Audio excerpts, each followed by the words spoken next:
Strive, remove the doubt from out your mind and let good flow.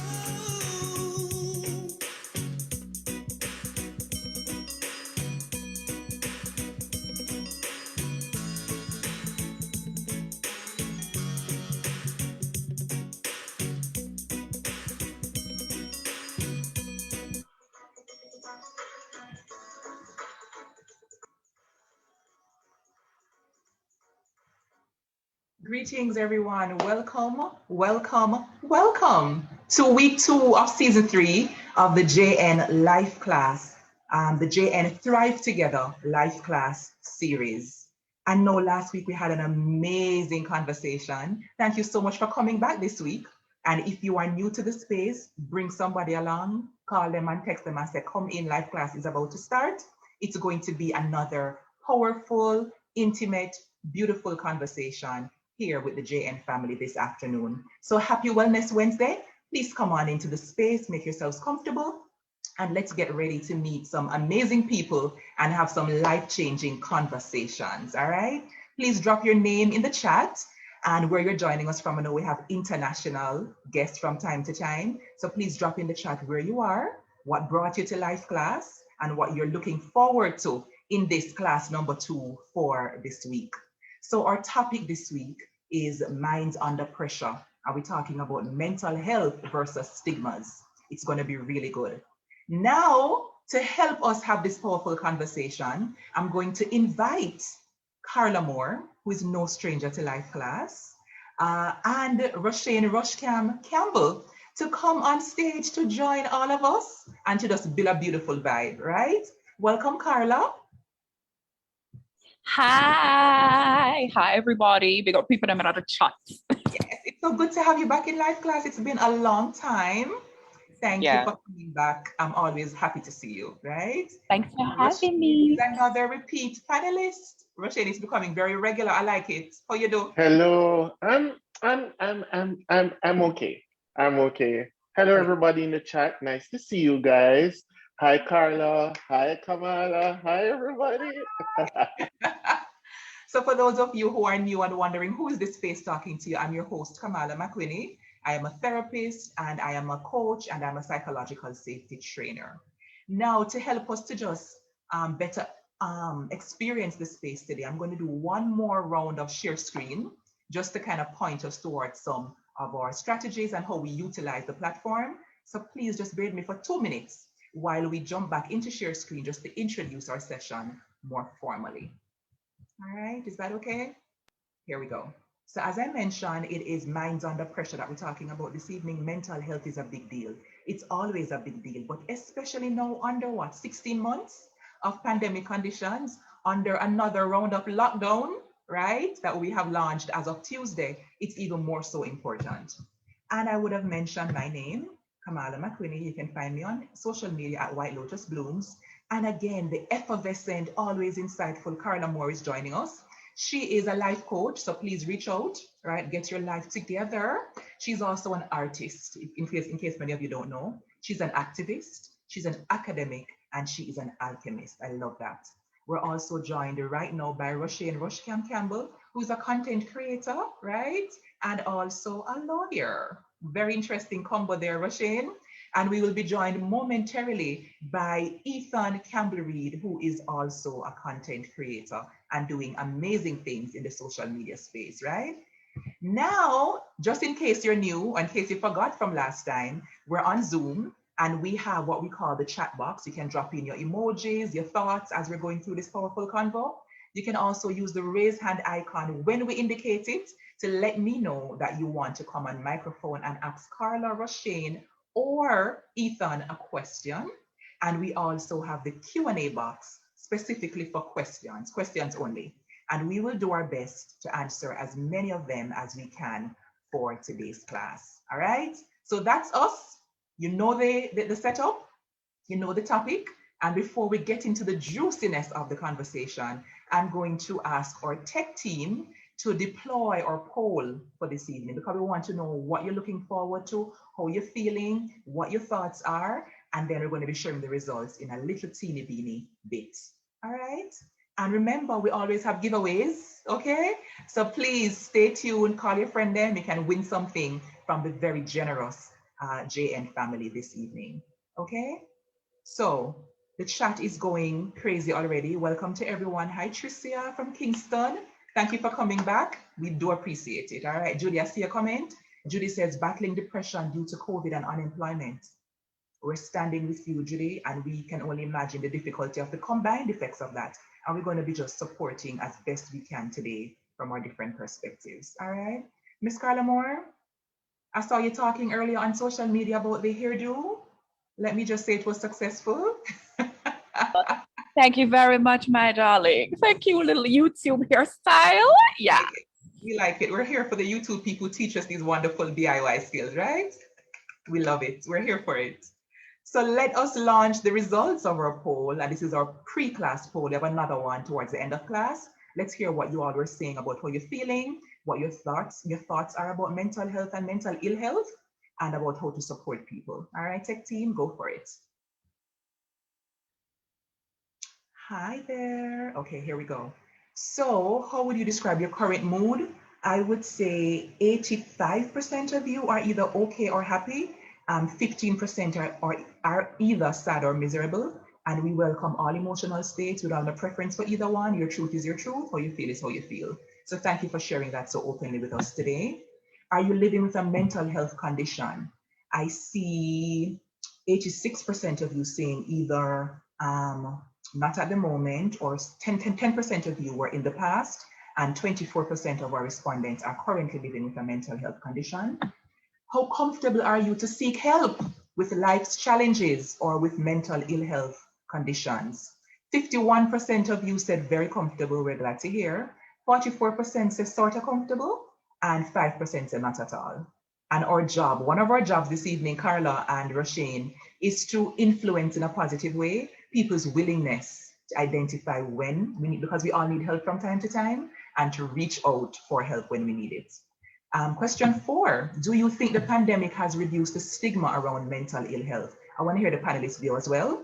Let's hear what our wonderful family said. 44% of you said sort of, 15% said yes, 41% said not even under pandemic, they don't think it has happened, and we're still hopeful for change. And what are you expecting from this class? 32% of you said information on how to manage my own journey with mental and emotional issues. So that's one of our assignments today, panelists. 32% of you similarly said practical advice on the resources available for mental health support. We like that too. 20% of you said information on the different types of mental health conditions. We've got you covered. And 17% of you said tips on how to support a loved one with mental ill health. Thank you all so much for sharing these with us. And we're going to be doing our very best to provide these resources to you for the next 2 hours as we talk some wonderful, practical, real things in this space this evening. So let me start off this round just talking to Carla and Rushane about what have you found to be some of the most unhelpful things. We're talking about helpful versus harmful tonight. What have you found to be some of the most unhelpful things that people can say or do as it relates to emotional or psychological well-being? Miss Carla Moore. I'm so glad you asked that. One of the most unhelpful things that people do is to greet you with, you get fatty, or some other commentary on your body. Where you get fat go? Your favorite cut post. Why are you cutting the post? Why are you killing cats? Is something wrong with you? And I realize that like it's a part of our culture, and sometimes people say it without thinking about it, but you don't know what the relationship is that that person has with their body. You don't know what the weight means. The weight could mean that they're having a hormonal imbalance. You could be looking at somebody who's recovering from an eating disorder, and so they've started gaining weight because they're finally eating. The weight could be something that they've been trying to drop for years and it won't come off, and now it gives them a feeling of failure. Come on, man. There are so many other things that are happening with people. Greet me with something else, please. I live with the body. Me know say right yesterday jiggle. Me no need you to paint it out. Especially upon first meeting. my presence. And if I walk into 15 people for the day, the 15 of them are going to tell me I'm gain weight. Is it that you think I have no mirrors in my home? I My can eyes are no see. longer working. Oh, my eyes are no longer working. I saw the roll this morning when I washed it. Thanks. Stop it. And Carla, as per usual, thank you for speaking truth. And I just want to put in a little piece of the equation that sometimes side effects of some of our antipsychotics and antidepressants include weight gain beyond that which people would normally experience. And So birth control. Yes, and birth control. And birth control. Some steroids as well. I remember a time in my journey with breast cancer where I was on steroids and I was a little bit shiny in my face. And so it's just really important to not throw onto people, right? Our opinions, our thoughts, our feelings. So unhelpful, number one. Yes. And we couldn't have said it any more clearly than you have this evening to start us off. All right. Thank you. JN family members in the chat, please weigh in. What do you think? Do you agree with Carla? Here we go now. Casey says definitely. Antidepressants really made me gain weight. Absolutely. And Donette is putting the other spin.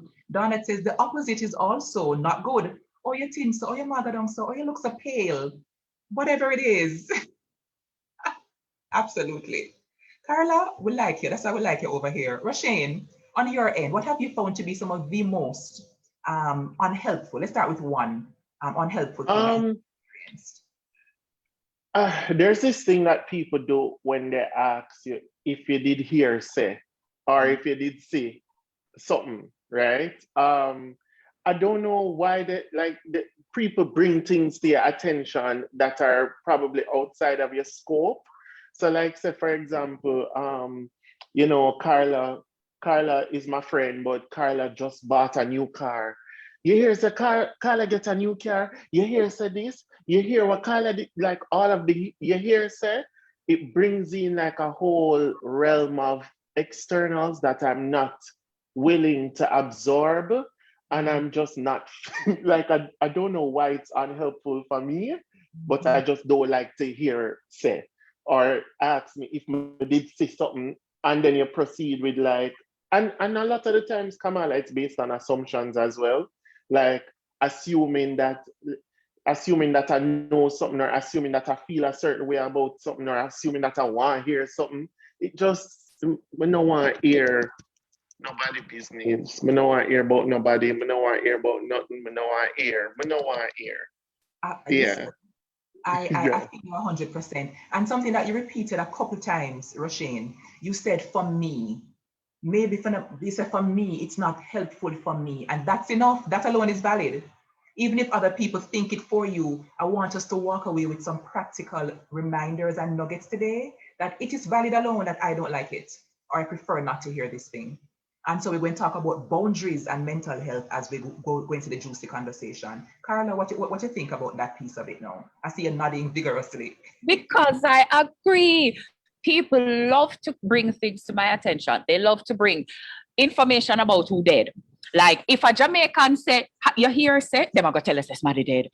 Then they like to bring information about people that you're no longer friends with or your exes. The number of people who are going to screenshot things from my ex's pages and send it to me. You say that your ex in a new relationship, who and who them have baby. I don't want to know. If I want that information, I will seek it out. I don't want it.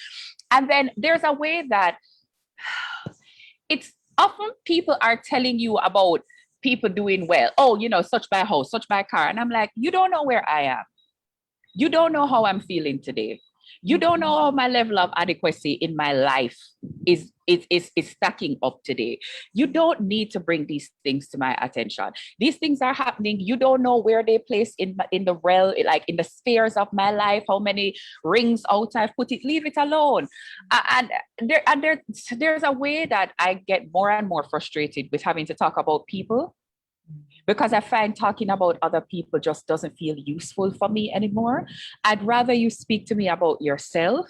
And if I open it, speak to me about me. Not tell me about, right, Rush? Not tell me about other people. No, and then Carla, why it bothers me, and Kamala, we kind of touched on all of these earlier, like in our previous chat, it kind of make you wonder about intentions, and it make you Yeah. wonder if it is malaligned and whatever. Because you're just like, first of all, what do you think will come from telling me about somebody else? What do you think will come from bringing to my attention that I've gained weight? What do you think will come from all of those things? 99% time, out of 99% of the times, it is not with an intention of uplifting me or bringing me, you know. So it's just like, why are we doing this? Me not. Nice. Mm-mm. Mm-mm. Yeah. And you know, Rushane and Carla, I saw a really powerful question in the chat. And I like when questions are simple but profound, because sometimes we miss them, especially coming from primary school or whenever you used to get this kind of education. Nobody taught us some of these things, some of these skills. And that's why I will forever big up the JN group for creating space with us and for us to talk, to go to school, to go to class about how to do life and how to do love and how to do difficult situations. Somebody asking the question, how do you politely decline the gossip? Are we going to teach you the skills this evening? You know, because I am so big on boundaries. Because guess what, Rushane? Sometimes, you know, we get caught up in intention versus impact. We have to always be mindful of that. There is a way that people can mean well, but the impact is still what it is. It's still negative. And sometimes we end up bearing the burden of it because we're like, but Carla, nice, you know, I think she didn't mean it. So I don't want to take offense. I don't want to correct her because she might feel a little cute, especially on live class in front of everybody. But there is a way that our mental well-being and our emotional well-being is suffering because we are absorbing on Monday, absorbing on Thursday, twice on Thursday, absorbing on Saturday and Sunday, and 5 years of that accumulates. So here is something that we can say. Boy, you know, I saw it on social media, but I really prefer not to talk about other people. You know, or I can imagine that you really want me to give a response, but to be honest, I'm in a different space. I don't really want to talk about my ex. That's clear. And I think it's quite respectful as well, because you are stating, Absolutely.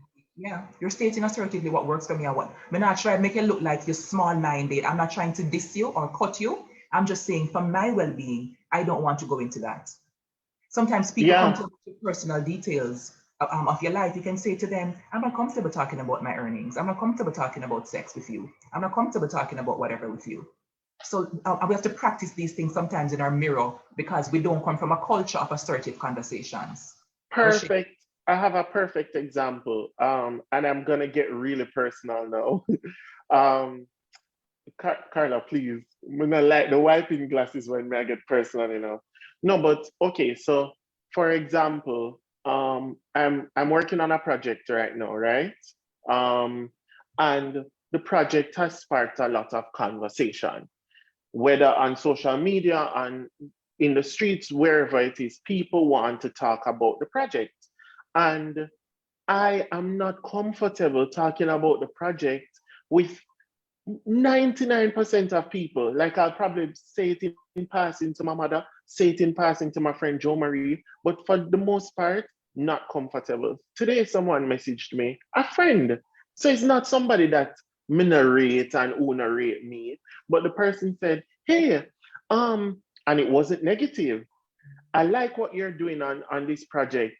And then went on to give a whole conversation. I said, thank you, but I am not comfortable speaking about that with you.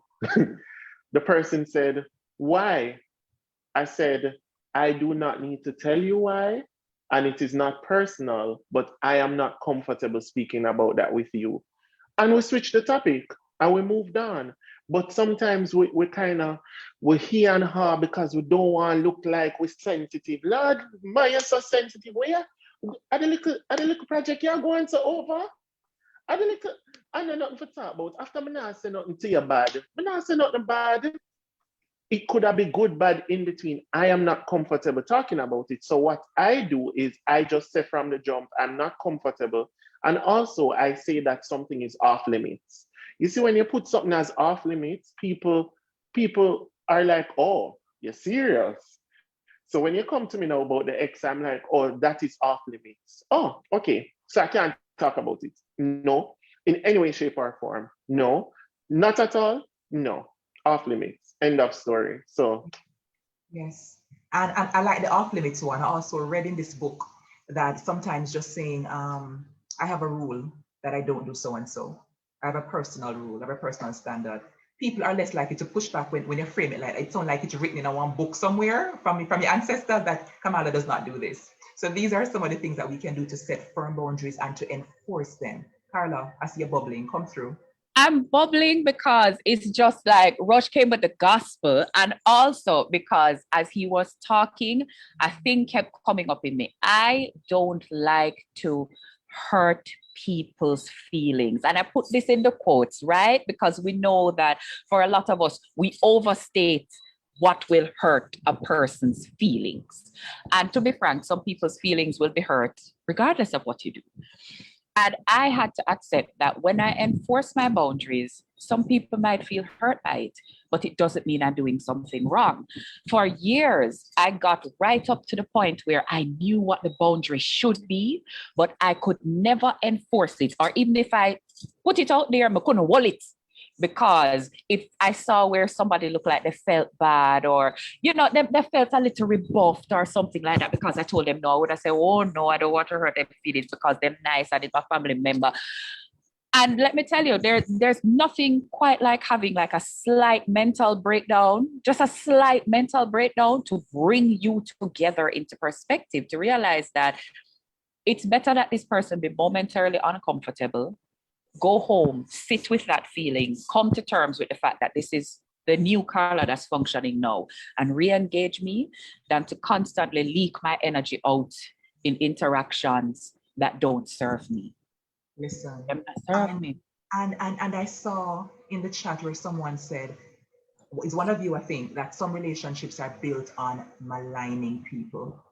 So some people, friendship is built on, them can come to you and cut down the other people, them, whoever our mutual enemies are, them, the one that we're going to talk about them. And I love what Carla just said, because it ties it all together as usual in life class, that sometimes we grow. Hopefully we're on a consistent trajectory of growing. Sometimes I was okay with the goss and the spiciness and the pink wall and the whatever pieces of news, right? And now I just realize this might help me, I'm not on it. And it's okay to say, boy, good girl, one time I would be good with this, but right now we're up on a different level. And let good girl start out herself. You understand? Kamala, one more thing to add. Sometimes we're over, as Carla was saying, like we do a lot of overthinking for the other person, right? How often do you see, so when someone put yourself on the other side, how often do you go home and dwell on somebody's boundary setting? Like when somebody said to you, oh, I don't want to talk about so and so, how often you lose sleep over it? Not very often. You usually move on and you're like, all right, may I find somebody else to talk about it. The point is, when you set your boundaries with people, most of the time, they're just like, them hurt for like 2 seconds, then them just find somebody else. So don't overthink for them where you're just like, oh my God, Mitzi, I gotta lose sleep because I know I'm gossip with her. Mitzi will be fine, I promise you. Mitzi will be okay. She's not gonna lose any sleep. So she'll make it. So as we get ready to welcome into our conversation, Ethan Yardman, Campbell-Reid, right? Please come on microphone, come on stage, welcome. Hi, check 1 2. Can you hear me? Yes, loud and clear. Oh, thank God. Whew, had a long day. I am so sorry. Here I am. Hi, everybody. Hope everybody is doing good today. Hi. Ethan, we just want to catch your breath. And we know things happen, and we just want you to share your thoughts so far and what you've been hearing Carla and Rushane just preaching the good word over here. Well, let's leave the business alone. So sometimes we get really, we get so caught up in the business of other people, really and truly. And sometimes other people decide to make our business theirs. Really and truly, I have learned recently that you cannot, one thing I learned a long time ago is, you take a horse to the well, you can't force it to drink. You can't force people to do things that you want. Just because you think that it's, or you have an idea of what someone else's life should be like, that's not your business, you know? And the other thing is, I've learned that I should not stress over things I cannot control, you know? So if there's something that is way out of my control and I'm trying to figure out how can I control it, let's stress myself. And you know, that's that, you know, part of that, you know, is also being involved in other people's lives as well, because there's not much control that we have over another individual. Absolutely, and the choices that they make. Right. Thank you so much for that, Ethan. And you know, on this point of boundaries, I hope our audience is really feeling the connection between weak boundaries or strong boundaries and mental and emotional well-being. Because the fact of the matter is that so many of us end up being depressed, whether clinically or for, you know, or having depressive type symptoms for a period of time, anxiety, self-harm, feelings of worthlessness, because we are absorbing and not putting up our hands and saying, I don't like when we do this. And so Carla's and Rushane's earlier points about sometimes fearing about hurting other people, sometimes doing a piece of it is that we are projecting onto other people that fear of being hurt. So sometimes we are sensitive, and sometimes we keep on walking around saying, oh, but me wouldn't want this, so we can imagine how Beverly feel if I say this. And we make decisions for Beverly about what not to say, how not to stop her, etc. So there's so much of this mental health and well-being conversation, which has a lot to do with my favorite I word, which is introspection. What introspection means, panelists? Look into yourself. Cultivate habits of looking inward. What has been the roughest part of my day today, right? What really happened? And then sometimes we have these very nebulous words. We say, oh, me feel some type, Jamaica people love it, and I preach it often. Oh, you feel, Carla, me feel some type of way. What that mean? Or me ask Ethan, how you feel about what the person said to you? John or Kamala, me feel a way, star. What the way you name, and we don't know. So today, one of my sermonettes is about emotional granularity, meaning getting into the grains of the emotions. What is the emotion? Am I anxious? Am I feeling disappointed? Am I feeling embarrassed? Am I experiencing shame and or guilt, right? Am I feeling rejected, which is a big one? Am I feeling sad, just outright? Am I angry? So we can know, because emotions are data. They might give you information. That's why we have to create space to listen to them. So this is my soapbox moment. Simone says, Bob Marley, in the words of Bob Marley, open your eyes and look within. Are you satisfied with the life you are come through? That's why I like the life class people, and you know, we attract the right people over here. I love that. Yeah. And so many things that we could say about Ethan's share about control. We soon talk about the layers of control, because that's another huge one, where we feel like we have to, and if we can't, we feel worthless, we feel hopeless, we feel etc., etc., etc.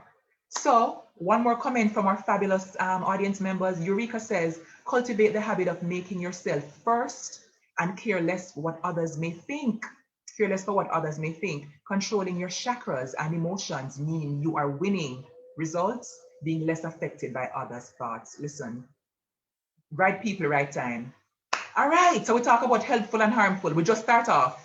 But I want to get a little bit more into Carla's story and Rushane's story and Ethan's story, because I find that when we share space openly like this and safely, sometimes the representation goes a long way. When I can see a woman who's excelling and she can tell me that she has this challenge with this, I feel like I'm not alone. I feel like I'm not the worst out there. I feel like I can make it too. So we want to inspire as well this evening with our different stories of how we came to be so passionate about mental health and well-being. So I'm going to start off with Miss Carla Moore one more time. Carla, what is your story? Please tell us your story.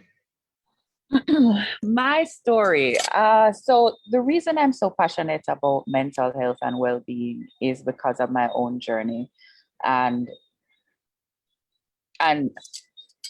how different it was from what I heard other people talk about. So for instance, if you did check me back in UA days, which was 2002, don't do the maths, man near the 40, don't do the maths.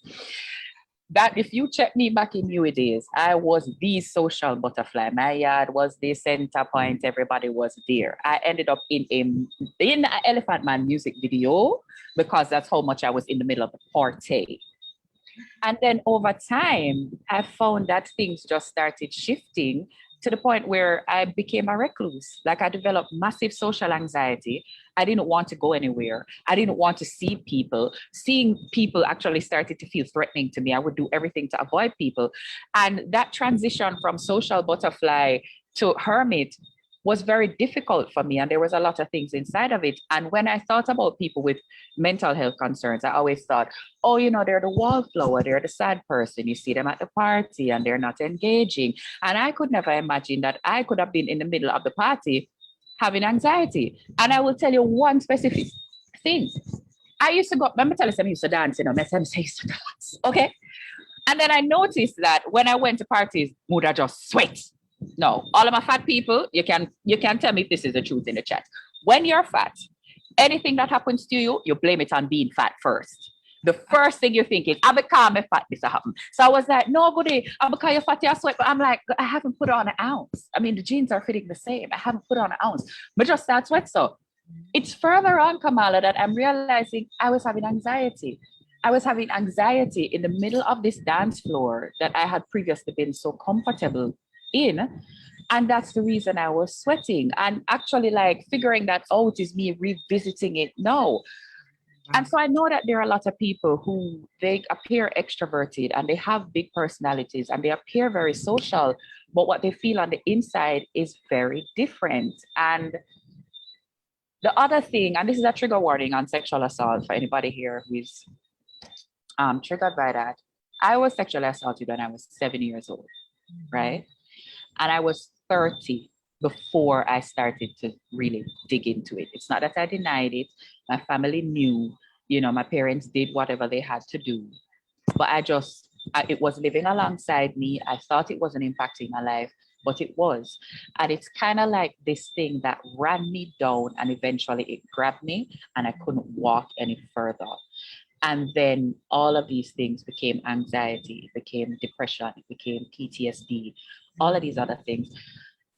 And for me, I'm tired of this situation where I go into a room and based on individual conversations, I know that all of the people in the room are struggling, but everybody in the room feels like they're alone in their challenge because they're so ashamed to talk to each other. And so me chop down my shame tree and then I throw a lime on it so it now grow back. And I will do the thing that people are ashamed to do because I feel like I have the capacity to do it and I'm going to do it because I'm not going to lose any more of my friends because they felt alone. And if it takes me publicly talking about what it's like being me so that people can understand that they're not alone, then I'll do it. I'll absolutely do it. And Carla, there is one word that comes to mind when I hear you share just now, and it's courage. And I just want to thank you. I'm under no delusions about what it takes or what it would have taken for you to start that journey of saying, well, let me talk about this. And even to continue doing it, hugely courageous. And I am grateful on behalf of all of us for you taking that stance to say, I'm going to talk about this, because you're so right. A huge piece of what drives depression is the shame. And the shame that comes from feeling like I'm the only one. Everybody else is okay because we're all smiling and we're nodding vigorously on life class and we lipstick a pop and the haircut a ball out and we money up and we care nice or not, whatever it is, right? And we go into the gym so our bodies are litty and we don't feel as though anybody else knows what this feels like. So thank you for sharing that. Casey says, thanks, Carla, you're brave. Thank you all. Love you, Casey. Rushane, please tell us your story. Why are you here talking to things about mental health, well-being, etc.?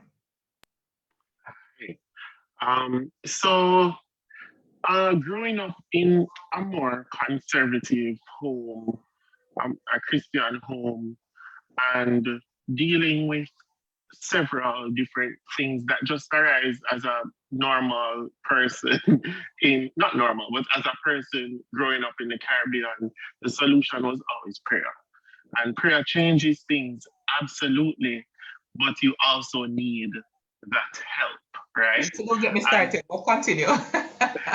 You know, like, and I grew up in a family that was just we were all, everybody had their issues, but we never really spoke about things, and we never really shared with each other. I mean, yes, I had a close relationship with my grandmother. I hear some things, I have some conversations, but nobody's having that conversation. There are conversations, and then there's that conversation. Nobody was having that conversation. And I remember just doing self-work up to university. And when I got to university, I was like, oh, I do not have the tools that I need to navigate this thing properly. Now, law was extremely stressful. I was living in a foreign country, and I realized that I was just struggling with suicidal thoughts. Now, everybody thinks that suicidal thoughts mean that you imagine yourself, don't want to trigger anybody, but you imagine yourself hanging from a tree, right? That was not it. It was thoughts about like, would it be better if I was not here? Would it be better if one day I just disappeared? Oh, I want to run away and never come back. Those thoughts?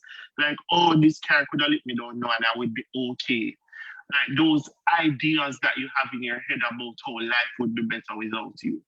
And I also struggled with just finding good relationships. When I talk about relationships, I mean intimate friendships, just trusting people and all of that. And I was like, I am not okay up here, But I did not see or hear conversations happening that I could relate to, that I could find a safe haven in.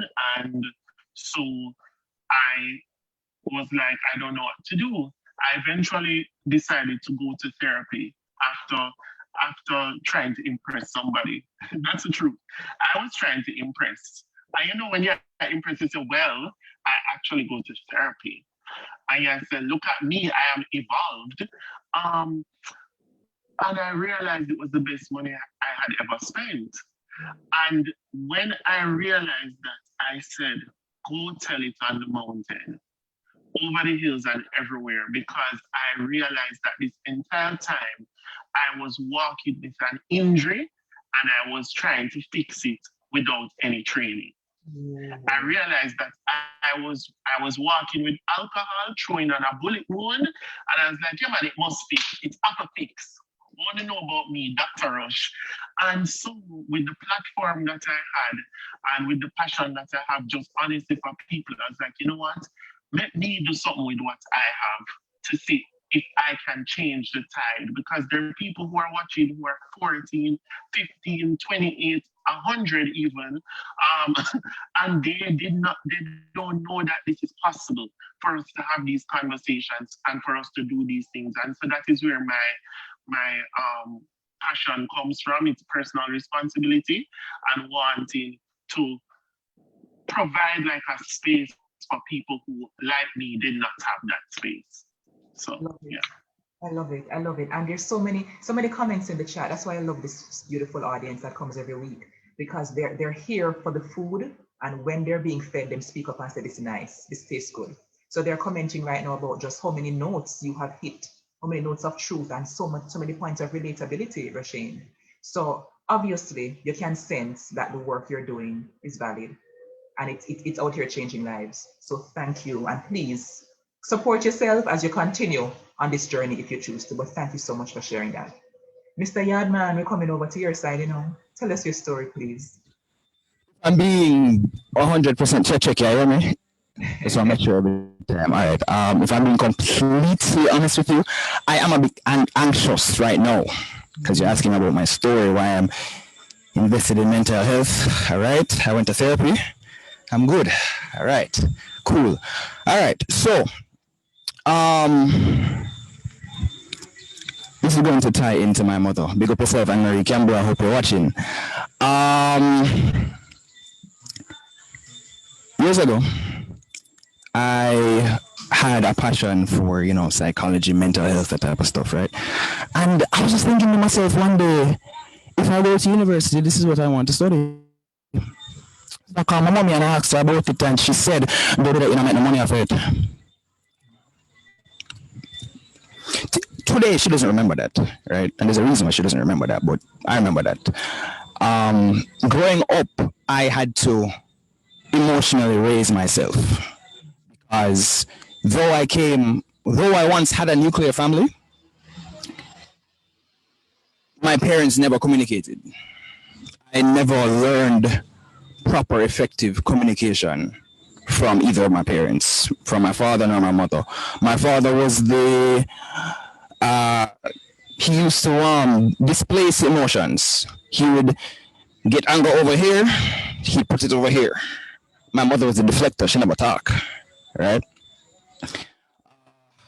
Years later, something happened, parents got divorced, mommy got depressed, got clinically depressed. That clinical depression heavily impacted me because I was like, Jano, I know for a fact I've been depressed, but I'm literally half of you and I'm not trying to get there. You know? It's been about 7 years since she has been clinically depressed, and it's like a state of perpetual depression. You know? I had to raise myself, I had to train myself to change what my trauma response was. My trauma response at a younger age, whenever I'm in a situation, I can't speak. The words are stuck in my throat, can't talk. Out of frustration of not wanting to be like my parents, I became talkative. I became expressive. I learned to communicate because I did not want to be like that.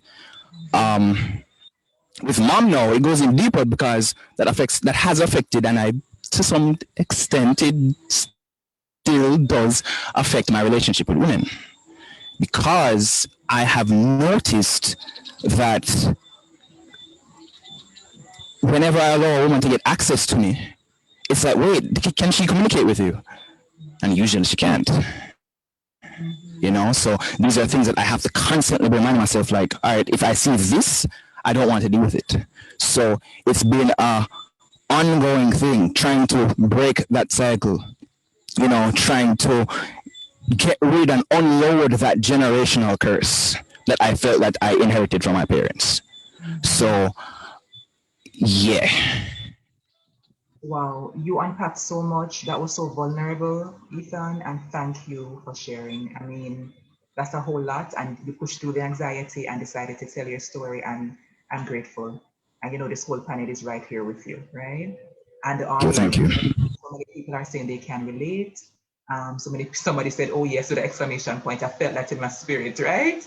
So obviously, your story has touched on so many points, and thank you for sharing.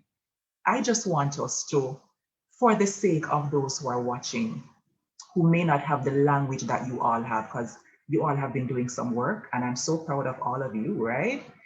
So you have the language, you understand what anxiety means. You can just use it.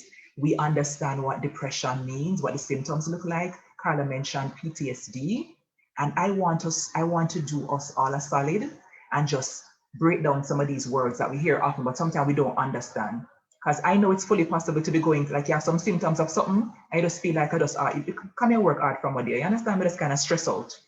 And we don't realize that there's a consistent pattern of this cycling, or this particular trigger keeps on coming up, and we keep on having the same identical set of response. So let's talk, make a reason, or like a class we enough to really know. Academic Carla, put on the academic hat. All right? Let's talk about anxiety. So we use the word very loosely. Anxiety is not just nervous, right? So from a clinical perspective, we're going to talk about the different types of anxiety disorders. There is one called generalized anxiety disorder. We're going to call it GAD tonight. The symptoms of GAD, the big one is excessive worry. Me just worried. Sometimes people say, what are you worried about? You know, so, you know, and we go around because we don't have it's a general overtaking of our systems with this excessive worry. Something bad is going to happen. That's how we feel. And of course, because the mind and the body, them are twin, whatever happen up here, it triggers what we call physical or physiological response. Don't, Carla? So we have things like sweating, right? We have things like muscle tension, and which leads to muscle pain. Sometimes we wonder, oh, we shoulder back at earth, we saw. I would never lift nothing heavy, but we're lifting mental weight. The weight's heavy, right? Other symptoms of anxiety disorder, things like nervousness, like literal trembling in our extremities, in our fingers and our toes. And it's difficult to stop. When do these things graduate from just nervous to being disorders? When they affect how we function. What that mean? When they affect if we can do school properly, when they affect if we can talk to people and have good relationships, when they affect if we can actually show up at work and do the government people in work, then it becomes a cause for clinical concern where help is good to have, right? So those are some of the symptoms of anxiety, just some, all right? Another one is irritability and difficulty concentrating. What irritability means? The cross, angry, and ever miserable. Carla says, senior, yeah. Like, why are you looking at me? As little breeze blow, as somebody say, fair, a war. You want done a boy, done everybody career, right? Restlessness, you just can't sit still. Difficulty sleeping. And another big one, fatigue. And we're going to talk about fatigue enough tonight. What fatigue mean? Fatigue is the kind of tiredness where sleep can't fix. You're tired in your spirit, right? And these are the cluster of symptoms that kind of constitute the generalized anxiety depression piece. Carla, with her beautiful vulnerable self, shared about another piece called social anxiety disorder, or SAD for short. It named SAD, right?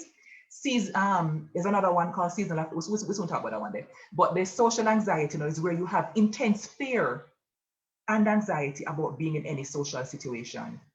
I don't want to go in front of the class.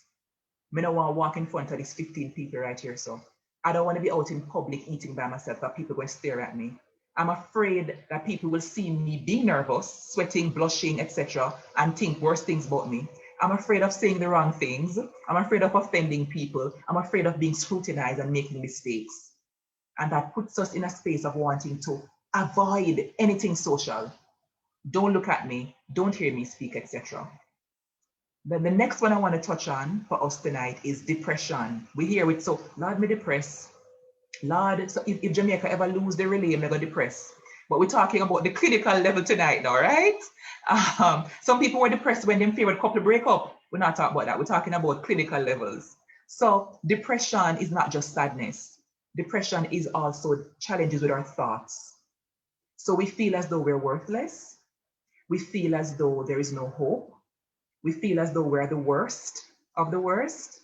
We feel sad most of the time. We have irritability, the same cross feeling. We feel fatigued. We have change in our sleep. Either we're sleeping more than normal or we're sleeping less than normal. I went through clinical depression. Textbook, every symptom, enough of them.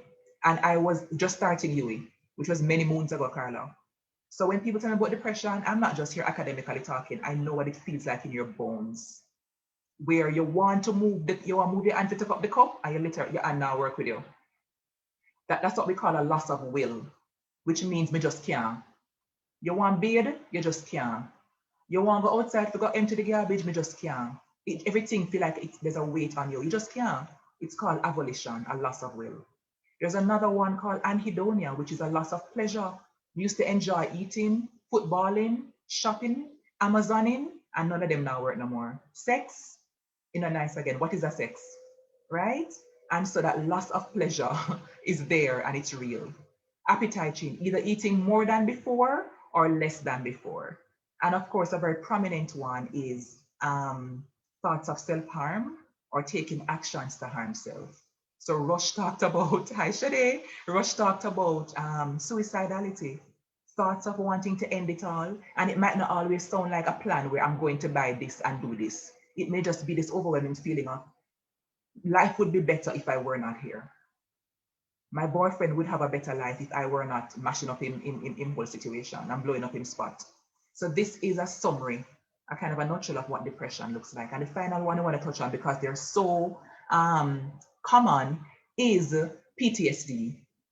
And I'm going to pause here and I'm going to give away one of the JN gifts, right? We have a giveaway for the first person who can accurately in the chat tell us what PTSD stands for.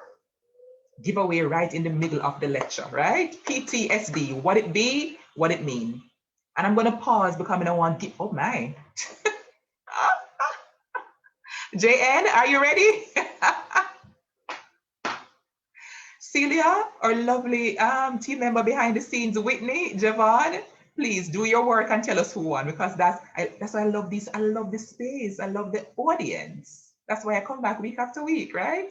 I'm glad it's not my job to declare the winner, because my love into the chat is very festive. Everybody.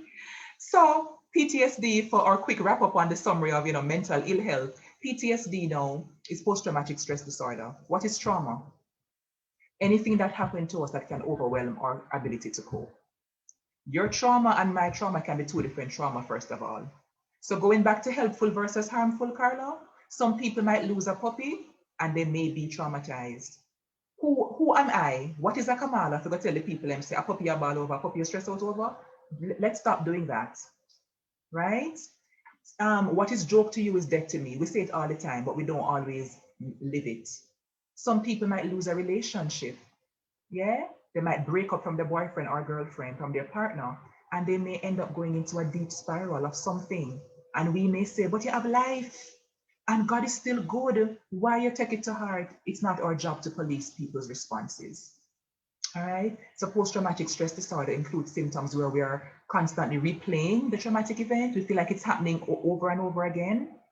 We become hypervigilant, right? Where sometimes we're easily, like if somebody closed the door hard, we have a startle response because we're activated very, very easily because of our trauma. Come through, Lady Carla. I just want to add one thing. Betrayal and abandonment can also create trauma, because there are many people who they've been betrayed by friends and partners and family members, or they were in a relationship today and tomorrow somebody just come and tell them, say it done, and then they feel like everything did go good. And that they, like, it is traumatic for them. And a lot of times when it's in the romantic realm, people are very quick to tell you, get over it. Get over it. Then we are in that for you can't let go the boy. You can't let go. Lord man, you're just so hang up on the boy and you refuse to get over it. Yes. And then your trauma becomes you being desperate and cannot get over this relationship. Hello, if you do not go to Kamala and make sure explain to you how trauma work, that is how trauma work, okay? The people not desperate, they are traumatized. Thanks. And they're living out their trauma. Rushane, I saw you doing a woosah. Please come through and speak to us. I must admit that this conversation has been very heavy for me. I'm learning a lot about myself. I'm doing a lot of reflection as we go. So, for example, Carla said something about sweating, and I remember vividly. For about 6 months on YouTube, I could not stop sweating in the videos. I could not stop sweating in an AC, no matter sun, rain, or shine. And I'm like, wow, I now realize what was happening at that moment. So like a lot of things that you guys are talking about, I am reflecting on, and I'm just like, wow, I'm a part of the panel, but I'm also a part of the audience. And so I'm just trying to onboard and unload at the same time. And so I'm just being honest with you guys about that. Yeah. I love that. Thank you, Rushane. And this is a part of why this work is so important, because we're always learning. And there is a way that, especially Ethan, especially as Jamaica people, and especially as Jamaica man them, right? There is a way that we almost exclude the fact, like we don't leave room for the fact that something can be wrong. We just feel like if something show up with hard, it's because me not try hard enough. There must be a fix that is within my power, as Yardman was saying. It must be that I need to fix this. Rushane mentioned it as well. You have a gunshot wound, so to speak, in your soul, and we're trying to throw alcohol on it. Because something I tell we say, I must be able to fix it, because otherwise I am damaged, I am not okay, and the shame that comes with that. So sometimes I think we intellectually block out the truth. When I search for the symptoms on Google, in fact, many people will search for the symptoms of belly ache and diarrhea. more quickly than they will search for heavy sweating and difficulty breathing. Yeah. So we're here to normalize the fact that we're not always okay and that that's okay. And that there is help for all of these issues that we can face. Come through, Yardman. Speak to us. All right, so I actually want to share experience I had with PTSD and how it led into so many things that Kamala, you were speaking about introspection. Rush, you were talking about how early in the presentation, you're talking about how you went to therapy and you started learning things about yourself that you did not realize until you had that session. And I just want to just roll up everything because I have a very, I have an experience here. My last relationship was almost 3 years ago, right? And at the end of the relationship, I noticed that I started having vivid nightmares, right? Vivid nightmares. They had the same theme. It didn't happen it wasn't the exact nightmare. They all had the same theme, right? And speaking about introspection, when you spoke about introspection, one of my things that I always add to introspection is the fact that you have to have the ability to not lie to yourself if you're trying to be introspective. Lights going because you can look into yourself all day, but you cannot try to create a false narrative to make yourself feel comfortable. You're going to have to get uncomfortable with yourself if you're being truthful, So I had to look myself in the mirror and I said, brother, why are you having these nightmares? After the third nightmare, I had to look myself in the mirror and I said, let's look myself in the mirror. And it was as if I had like I don't know. It's like I saw someone else speaking back to me and just gave me perfect answers. It was like, yo, brother, this town that you're living in right now, especially with the fact that you don't have a car, so you can't really leave. You literally have memories of this girl all over this town, all over this apartment, everywhere. Things are stimulating you, right? Hence why you can't get her out of it. You need to leave. And I left, and when I left, the nightmare stopped, right? With therapy. Because I didn't need to go to therapy. Well, I did.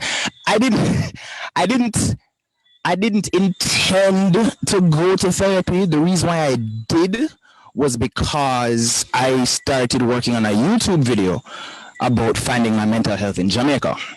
Right, I wanted to explore about, talk about mental health stuff, people who have been through it, etc., etc. So I decided to speak to an integrative psychotherapist, and I was like, all right, well, my virgin recommended you. I will, promote you. Give me an actual session on camera. I was willing to be fully vulnerable on camera. Like, give me an actual session. You sure? But yes, I will give real tears on camera. Right, and going back to that introspection thing. If you know how to be honest with yourself, if someone makes an assumption about you, you can say, no, I wouldn't say that. This therapist hit me with something that I could not deny. And that was the first time that I was face to face with it. When I spoke to her about my creative process, like when I just started being a YouTuber, I was like, 500 subscribers, not making no money, not cute. My girlfriend at the time about to tell me that, but when I told her that when she left the picture, when we broke up, that I decided to take that love I had for this young woman and put it somewhere else, I thought that I was redirecting energy into YouTube. My therapist was like, you're fueled by the absence of her. I learned this in May.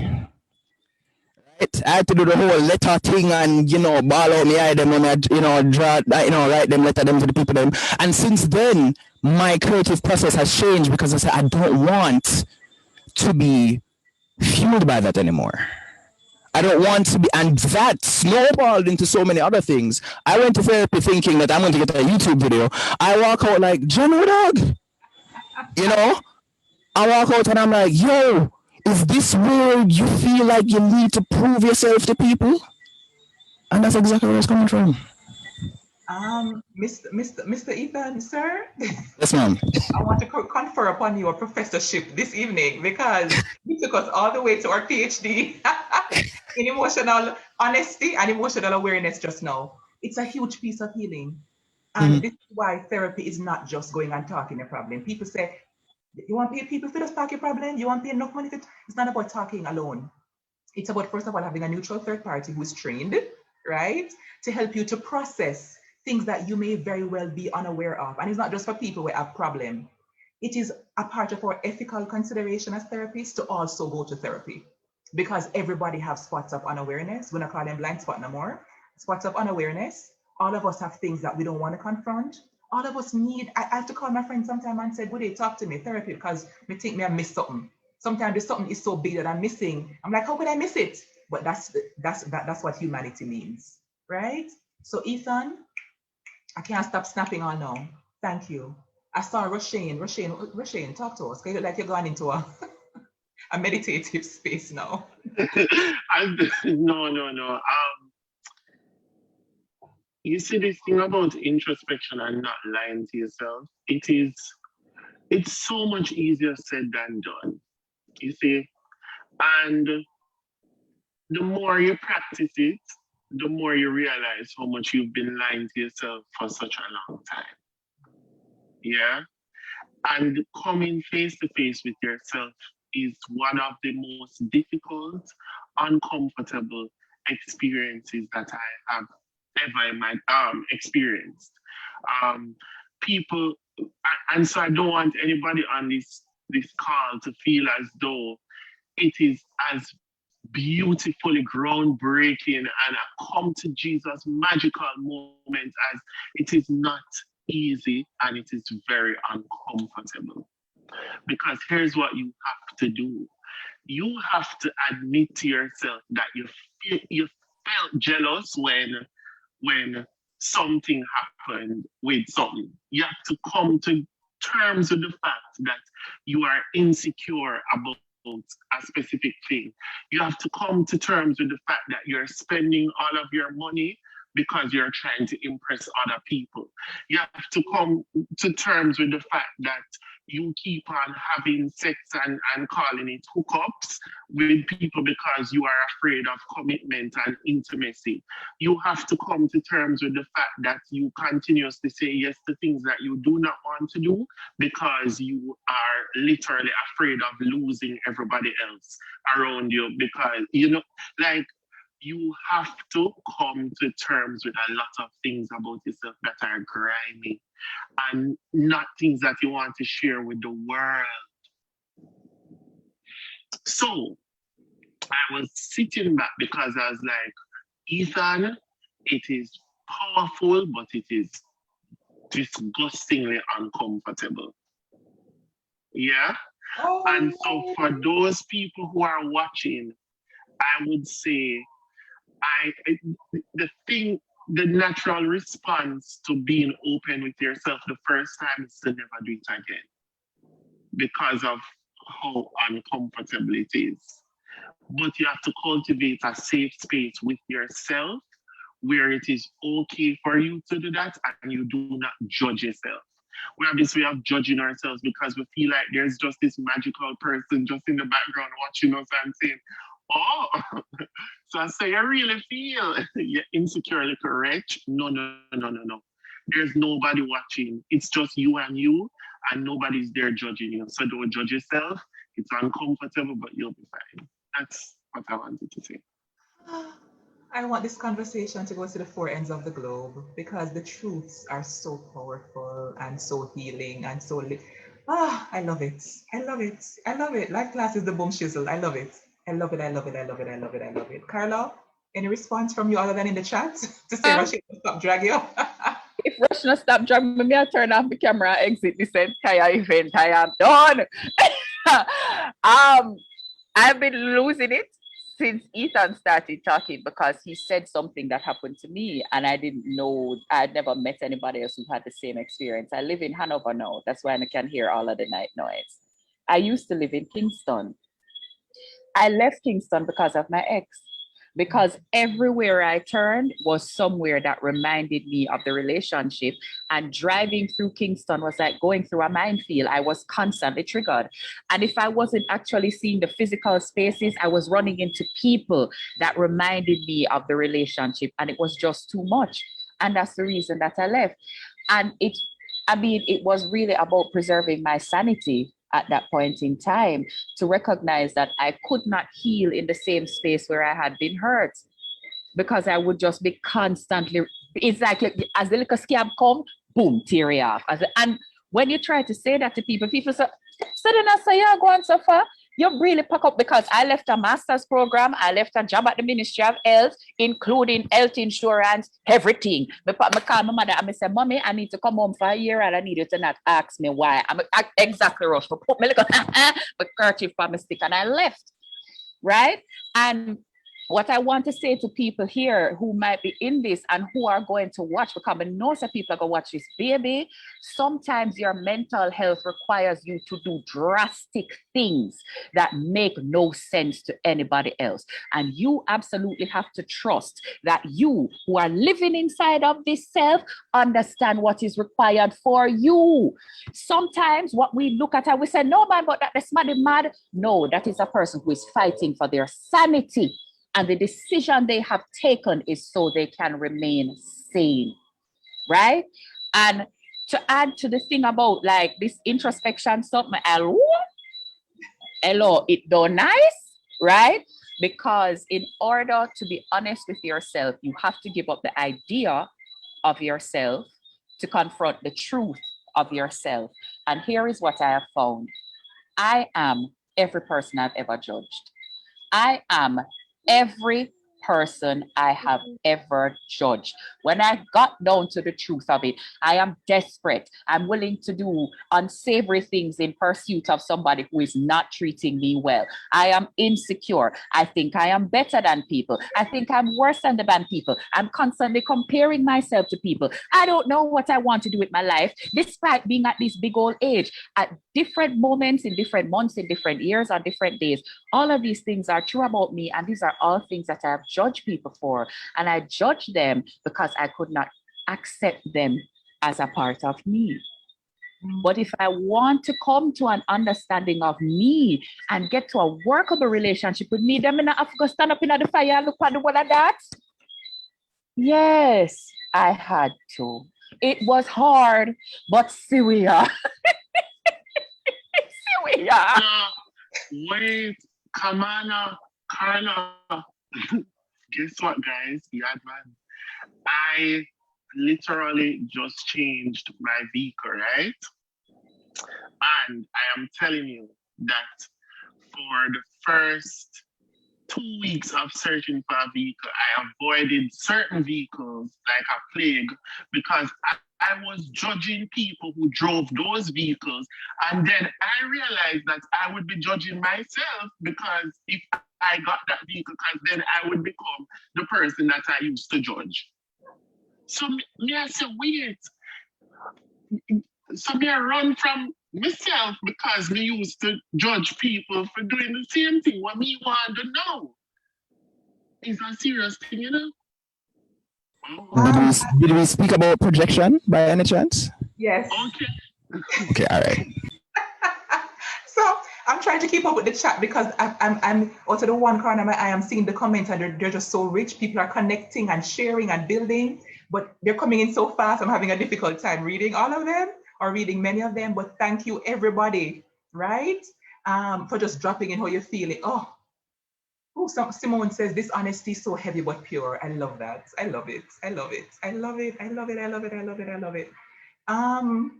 Listen. At this point in the conversation, I feel like I could just go to the altar. Everybody just say, I repent. And there is something so healing about honesty. And if there is any one takeaway I want to share with everybody right now, it's honesty only gets us to better places. Honesty within and honesty with. It only gets us to better places. Carla was talking about honesty with self and about, changing how we show up because of different things. And Rushane was talking about it too. And I remember a meme I saw where they say that as it relates to relationships, sometimes we change partners because we're trying to avoid changing ourselves.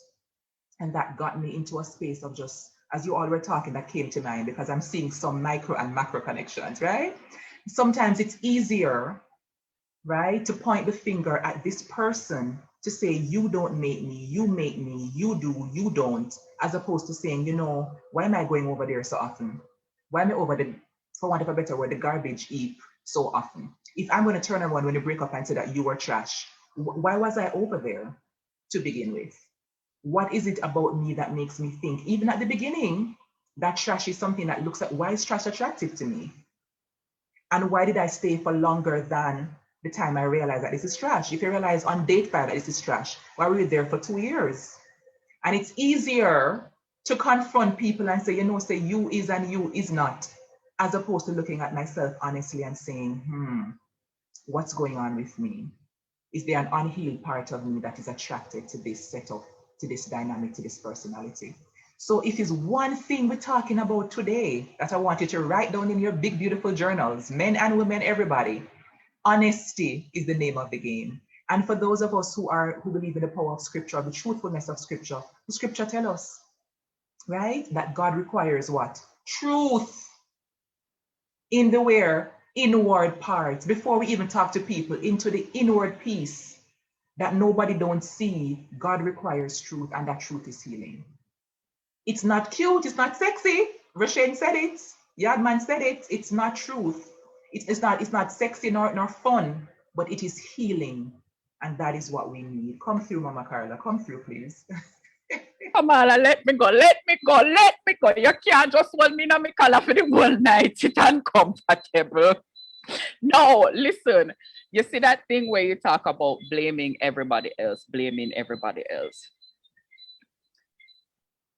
Kill me dead, I didn't have commitment issues. Kill me dead.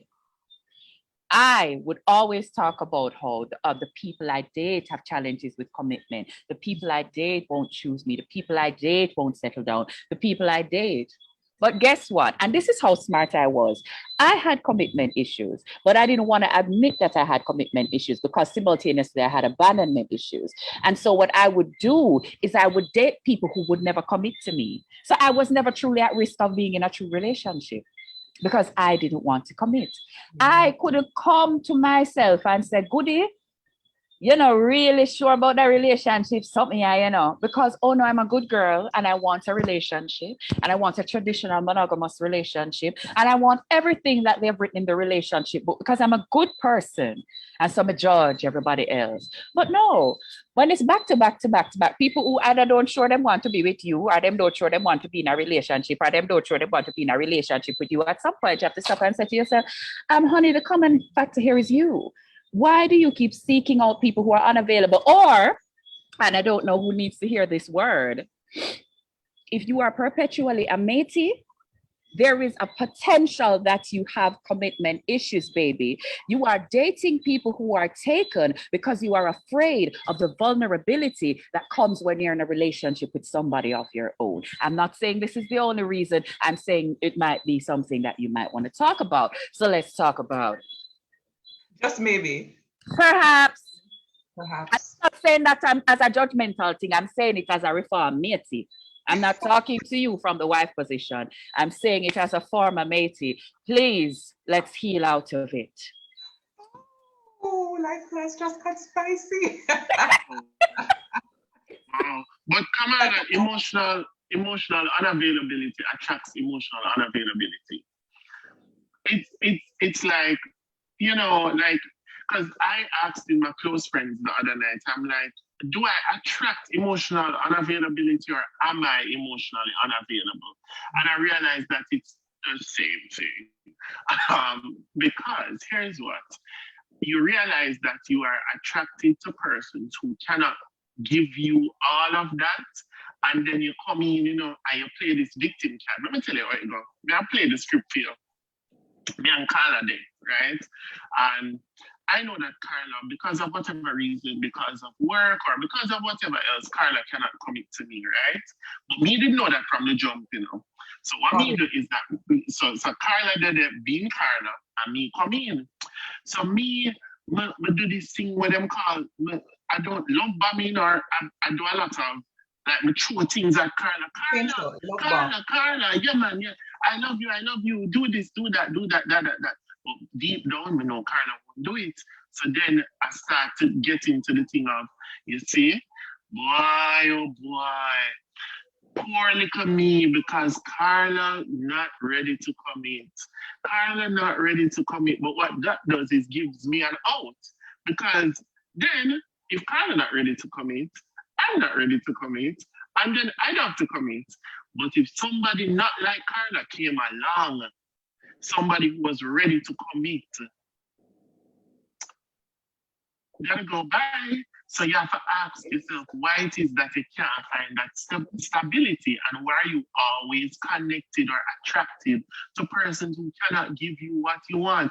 Them either not choose you, them not choose you, them might choose somebody else, them might choose something else. Why is it that you always find that? Why? And I don't know if you realize that without even scripting it, this segment thus far has been focusing on what I consider to be a very clear overlap between mental health and emotional wellness and relationships, because relationships tend to trigger the unhealed portions of us. They tend to be like a huge inconvenient mirror of truth to say, this really a go on, if we take the time to look. And so relationships tend to be almost like a crucible, Miss Alchemist, Carla, where we precipitate out the things then. And if we're not looking with honest eyes, we're going to say, oh, this keeps on happening to me, as opposed to I have some stuff to work on. So the other message that we want to drop tonight, apart from honesty, we want to talk about healing and the openness to healing. I'm on a big healing mission internally and with everybody who will come along. Healing. Jamaica need healing. The Black people need healing. The world need healing. The women need healing. The men need, parents need healing. Children need healing. We all need healing. We all need healing. And I just want to invite us tonight to get to that space where we're saying, whether we have diagnosed mental and emotional issues or not, if we have mental disorders or not, healing is something that doesn't always meet the level of a diagnosis. But sometimes if we're honest, we can tell that something is not 100%. And we want to tell you tonight, it's okay, but you don't have to stay there. We can move into spaces of greater healing. Shafe says, like we're ready to pray now. Listen, the altar is ready for those who are willing to come. Now, because we don't have all night and we have more juicy things to talk, I want us to segue now, right, into secondly, some questions to come shortly because we have the chat blowing up, right? The Q&A box is filling up. But also we want to talk about mental health as it relates to some of the things that you all do as influencers and content creators in your own right. We want to talk about social media, right? And mental health. Because right now, the constant comparison culture that social media drives is affecting so many of us. There is a whole thing called FOMO, the fear of missing out, right? Where we feel like, oh, I'm not at that party, I'm not in this clique, that means I'm not doing the right things. And it may sound simple to people who may not be in this social media heavy generation, but the impact is real. I have adolescent clients who tell me how they come to sessions feeling more depressed than last week because them ex-boyfriend post something on him status, and then them best friend throw them word on the status on WhatsApp, and they know that them attack and or post them best friend, and it's a whole thing, it's a whole mode of communicating. So I want us to talk tonight a little bit also about the assumed accessibility of people like RushCam, Ethan, and Carla, because they're unsocial, right? And because they are so visible, people feel many things and think many things about you. Who wants to start me off? I'm not going to volunteer nobody. I'm just going to ask. All right. So one of the things that I speak a lot about is the difference between perception and reality. So many people of the audience, so many say of the average social media user who may not necessarily be a content creator. I've noticed a lot of people don't know the difference between what you see on social media versus what could be reality. Now, granted, you do have influencers who are exactly who they are, but most of us are not like that. Most of us, we have to turn up a dial. We have to be a bit more extra. We have to put our minds in a different gear to film, to do this skit, to do this video, to do this collab, to whatever the case may be, I was speaking to a young lady today, actually, and she told me that when she had met me, she thought I was very intimidating, didn't want to approach me, didn't want to, because she thought because of what I do, I may have come across as somebody who hype, somebody who, somebody who full of themselves, narcissistic even, and I'm like, no, we're cool. I always tell people that, we eat the same, we use the bathroom the same, we're regular people, so there is that lens that many people do see social media influencers. I always tell people that, I'm just cool with people who are cool with me. If you see me in the streets, just hail me up. If you see me if you see me I walk on the road coming on here in Jamaica, if you see me I walk on the road and you drive past me on Hope Road, just hail me and me hail you back. You know? Thank you for that, Ethan. Hello. Speak on to us. So, if there are people here who have been following me for a while, they will know that there was a time when I stepped away from social media. Social media popularity happened to me by accident because me did do one post about Canada Day, and me did put Canada Day in the title, and it was Family Day in Canada. Search engine optimization, take a run with it, and then we wake up the next morning and 1,000 people watch it, and I was like, who are these 1,000 people? It's my family putting it on repeat, And so I wasn't mentally prepared for it. I never contemplated what it could mean for me. And even now, I'm going to say honestly, to talk about this, there is a part of me that wants to shut up because I don't want nobody to feel like me hype. When you start to talk about yourself as a social media personality, that part of you that goes, oh, you feel like you're smarty, comes in, but we rebuke it and we understand that it's an unhealed part of myself and we keep going. Yes. So I got a lot of eyes suddenly. And I never knew what to do with it because there's a way that when you're on social media, people feel connected to you, which is beautiful. But also sometimes people can feel a type of ownership of you.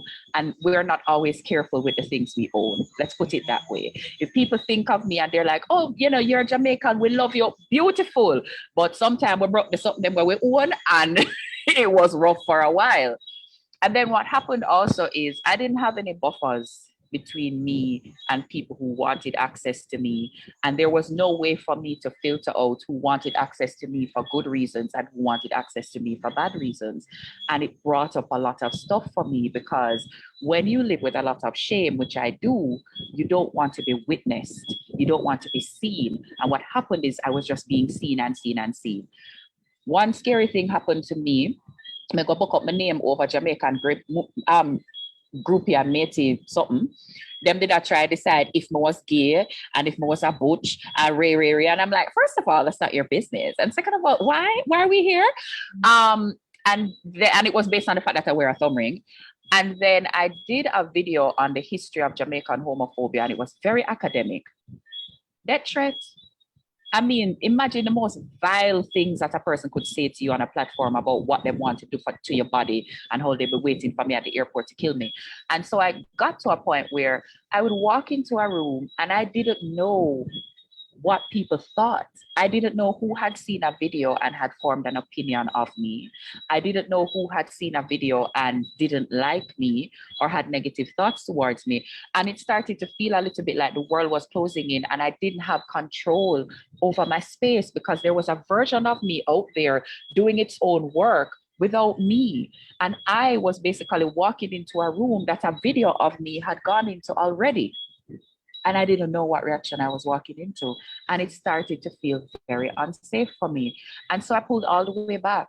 I pulled all the way back because I just couldn't manage it. Like mentally, in terms of my mental health, that pressure of walking into a room and not knowing what people felt about me and not knowing who disliked me because they watched a video was too much. And I pulled back. And I'm only now re-engaging it. And it is a very slow, intentional, and deliberate re-engagement with lots of breaks. Like people must laugh after me sometime. Every 9 months, we put up sign. We say, I'm taking a social media break. Right? I'm like, I'm taking a break because it's overwhelming. It's a lot of information coming at you very fast. And I love everybody who follows me. Simultaneously, it's a lot of expectation coming at you very fast, and you can lose yourself. And because you're not able to meet the expectations of 100,000 people, you can wake up every day feeling like you are failing, and it is impossible for you to meet the expectations of that many people at once. Wow. Carla, as usual, with the honesty and the bravery, I'm so grateful for you, Thank you. and for your willingness to share. And I am appalled, but also not appalled at humanity, just based on the things you shared just now. Deeply hurt and distressed, but also not completely surprised. Not shocked. And and Rushane, I'm going to pull you in here just to talk about the fact that unfortunately, this is now a part of the landscape. Social media is an extension of who we are, and the landscape has such, the rules are not always kind to us. You know what I mean? And it kind of worries me, to be honest. What are your thoughts? Yeah, I agree with you 100%. And whereas probably in the 90s or 20 years ago or so, there was a filter or a buffer between what we would call celebrities and the average citizen. Social media is the great equalizer, where your neighbor, the girl that you went to school with, or your best friend can blow up on the internet and everybody has access to this person in real time in a way that is just so straightforward and simple. All I have to do is log in and have access to Carla, log in and have access to this person. So that has changed the landscape in a good way, because you get to connect to people all across the world and you get to come on Jane Circle and thrive together and all of those things. But it has a reverse side of it where people feel like not only that they own you, but that they have the right to say whatever they feel.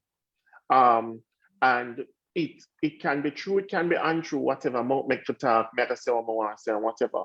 And so there has to be a sort of detachment that I've been able to get from social and who you are in real life, because though that does not define you.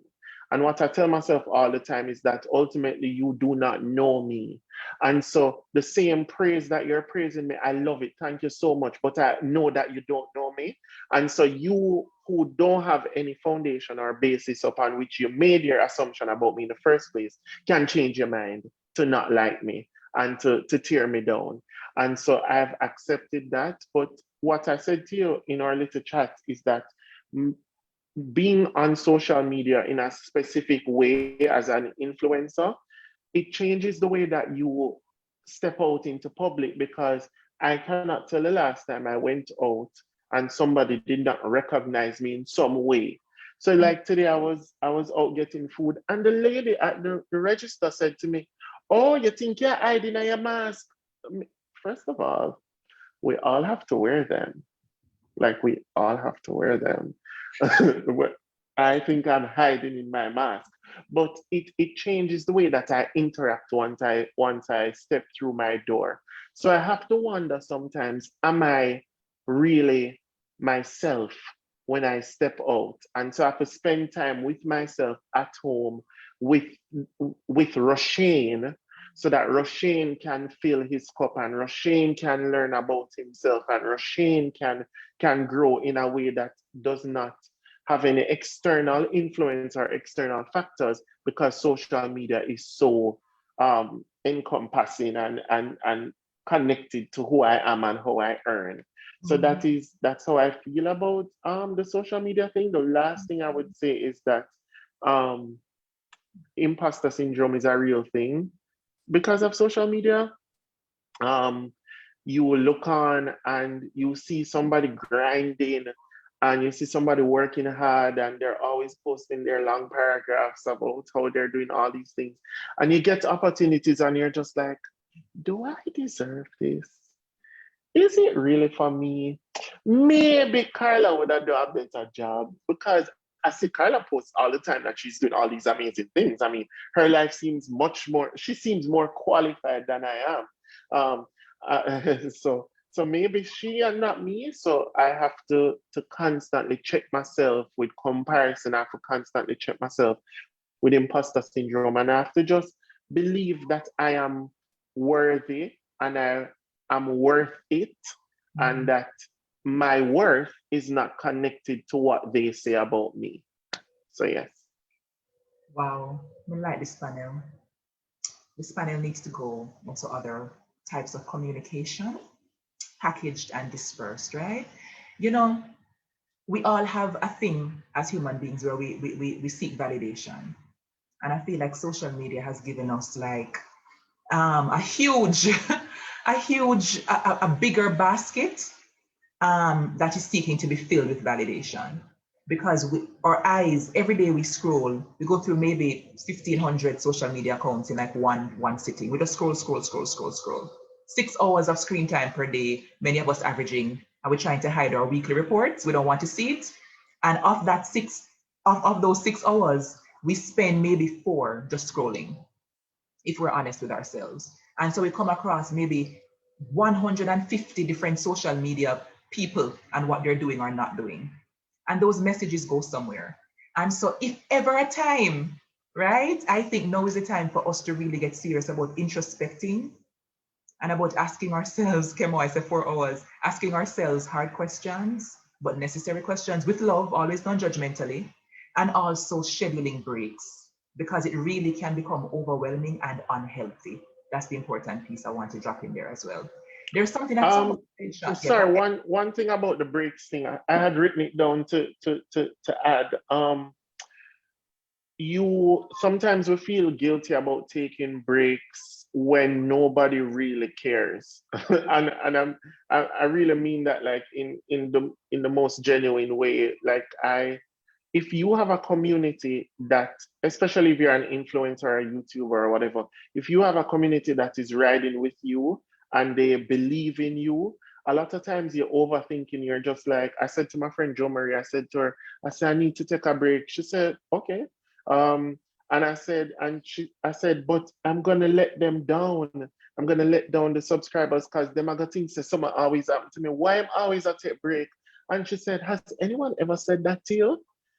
And I said, no. She said, so where did that come from? I'm like, yeah, but they must be thinking it. And one day I said to myself, Kamala, let me post and say, I'm gonna take a break.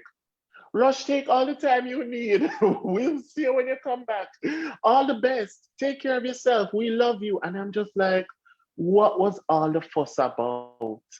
If it's a true community and an honest community that loves you for who you are and they don't see you as an asset, you can go and do what you need to do. They'll say, boy, I'm missing, but you will be there and they will be there to come and to see you when you come back. So Jo Marie, she the chat, she said, see? Yeah. I want to chime in here because you see, we come back to this whole thing about giving ourselves permission versus asking people to give us permission, about our lives and speaking our truth and living our truths. Something that was said earlier that I want to underscore, because somebody was joking about the fact that we feel like we can just all, pray now because I surface with, I want us to also leave the space with some intentions around what to continue doing as practices and what to maybe think about and reassess. And one of them is the way we discriminate against different types of people who live lives different than ours. One of the ways is that we tend to demonize mental illness, sometimes even through well-meaning expressions. And so people learn that if I'm depressed, then that's a bad thing. And not only a bad, but it's a wicked thing. And if I'm suicidal, that means I'm wicked because the goodness of God has been given to all men. And all me things I don't want the life that Jesus died upon the cross for me to have, right? That means I must be an evilous person. And if you're a Christian, I must be a wicked Christian person. And so the shame is magnified 155 million times. So that's the mental health discrimination. Then we also tend to discriminate against persons who are in different types of relationships than we are. So at the very minimal level, Carla was joking earlier about the side chick or the side piece lifestyle. Some people choose that. We don't have to agree, and we can respectfully say, I don't like that. That's fine. I think that's okay. Or you can say it's not for me. But there is a way that we tend to try to make the people who do it feel bad about themselves. That's shaming. Then we have another type of way that we discriminate against different types of bodies, depending on the size, depending on the shape, depending on the type of hair, the color skin, etc. Right? Then we have another type now where we discriminate against people who are in same-sex relationships and choose that. They choose their own gender identities. We don't have to agree. We don't have to think it's even good or nice or right. But I think we owe it as a human right to people to not make comments and to not take actions that will intentionally harm people based on the type of lives that they, especially if the people are not trying to hurt us or impact us in any negative way. You know why all of this is so passionate for me, or I'm so passionate about it?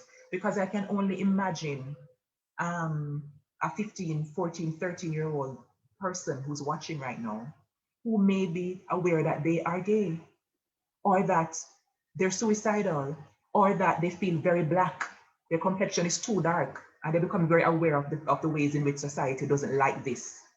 And the pressure of repressing that is toxic.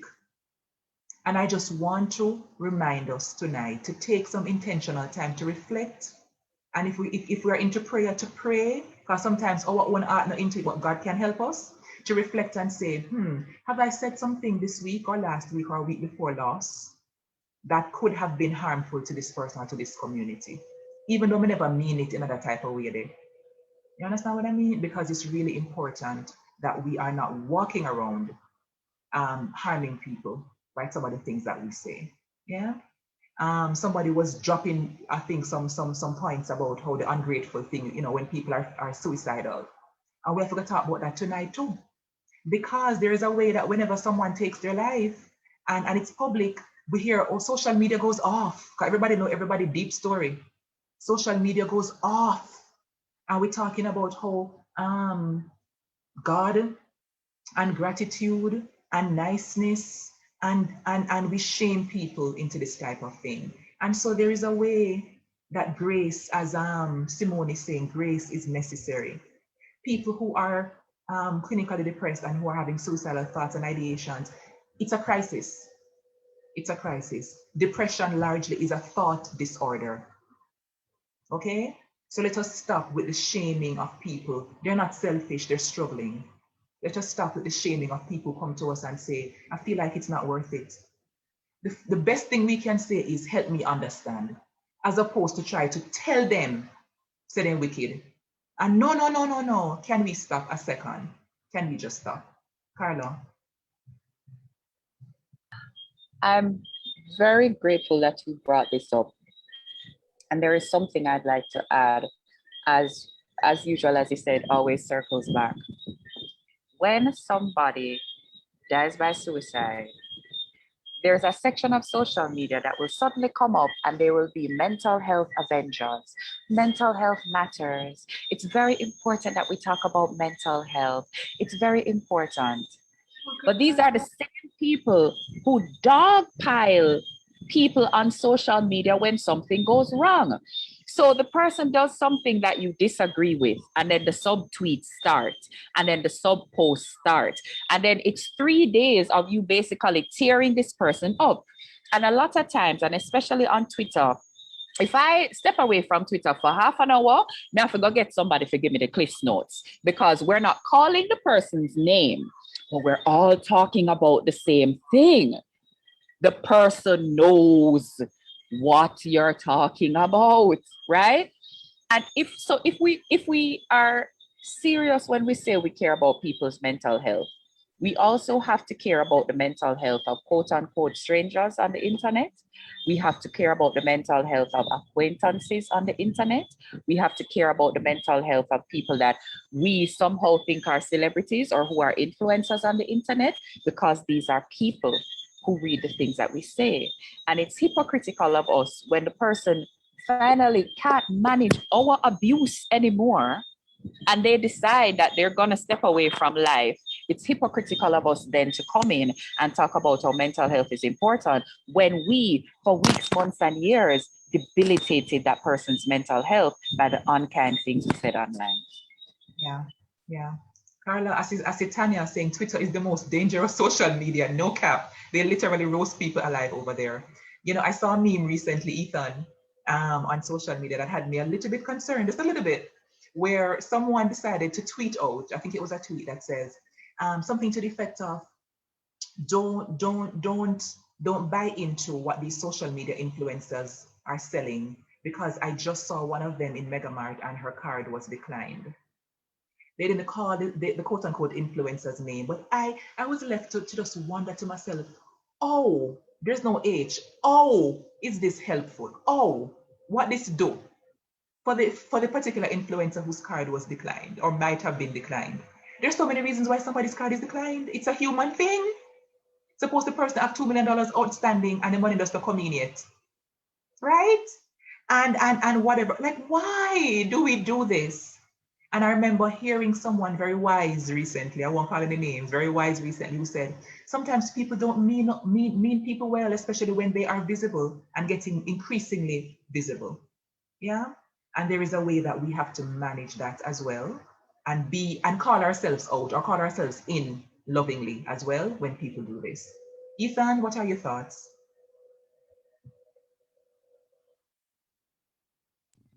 I must say that one, I am human, and just because someone is a social media influencer does not mean that we're rich.